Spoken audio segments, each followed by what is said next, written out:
Stage 1. Behavior control. The most dangerous lie about cults is that they start with belief. They don't.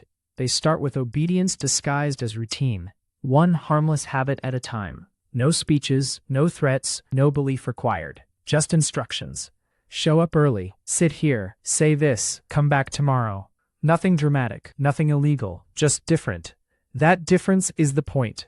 The human brain uses action as evidence. If you act like something matters, the mind assumes it must be true. This is how behavior drags belief behind it like a leash. Psychologists call this the habit loop. Cue, routine, reward.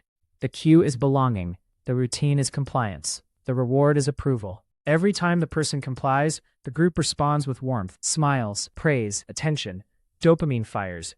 The brain learns, do this, feel safe. Over time, the behavior becomes automatic. No debate, no resistance. And here's the trick. Once behavior changes, the mind rewrites the story. I must believe this, because why else would I act this way? That's cognitive consistency at work. The brain hates contradiction, so it bends beliefs to match actions. At this stage, people still feel free. That's the illusion. But their day is no longer theirs. Their body is the group's infrastructure. And now, the cult is ready for Stage 2. Stage 2. Information control. You don't need to erase reality. You just need to filter it. Once habits are installed, the next threat is outside influence. Friends, family, books, the internet, anything that introduces doubt. So the cult reframes information as danger. Information control isn't about banning facts. It's about curating reality. The group becomes the primary source of truth. News is biased. Critics are confused. Former members are broken or evil. Language changes first. Words shrink. Complex ideas become slogans. This reduces cognitive load. Thinking gets easier, and easier feels good. You're told what to read, what to watch, who to listen to, and most importantly, who not to listen to. Opposing views aren't debated. They're pathologized. Only we understand. Only we care about you. That's epistemic isolation. When the group controls the map, every road leads back to them. At this point, reality itself becomes negotiable. Truth is no longer discovered, it's assigned. And now the cult moves inside the mind. Stage 3. Thought control. By now, members trust the group more than their own judgment. Here's the shift most people miss. Behavior control trains the body. Information control filters reality. Thought control rewires the internal narrator. At this stage, the cult no longer argues with you. It replaces you. Thought control works by turning beliefs into reflexes. Questions become threats. Curiosity becomes disobedience. The cult introduces loaded language, short phrases that collapse complex ideas into moral judgments. Doubt becomes weakness. Critical thinking becomes ego. Independent thought becomes corruption. This reduces cognitive friction. Thinking feels lighter when options disappear. Next comes doctrine over experience. If your feelings conflict with the belief system, the feelings are wrong. Reality must apologize to ideology. This creates a paradox. The more confused you feel, the more you cling to the system that caused the confusion. Then comes thought stopping.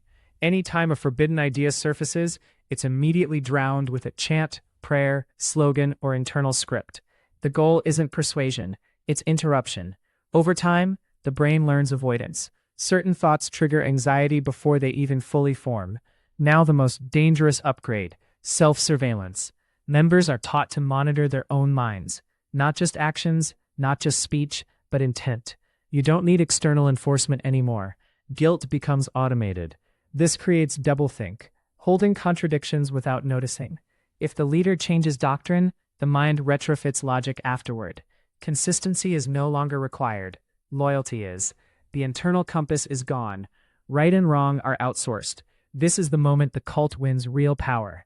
The person no longer asks, is this true? They ask, is this allowed? And once thinking is policed, the cult is already inside the mind. Stage 4. Emotional control, phobia indoctrination. This is the final lock. And it's not built with logic. It's built with fear. By now, love has already done its job. Fear keeps the system stable. The cult engineers emotional dependency by making feelings conditional. Approval is earned, affection is rationed. Belonging is always temporary. This creates emotional volatility, and volatility increases control. Next comes phobia indoctrination. Leaving is reframed as catastrophic, not inconvenient, not difficult, but existentially fatal. The outside world is painted as hostile, empty, immoral, or doomed.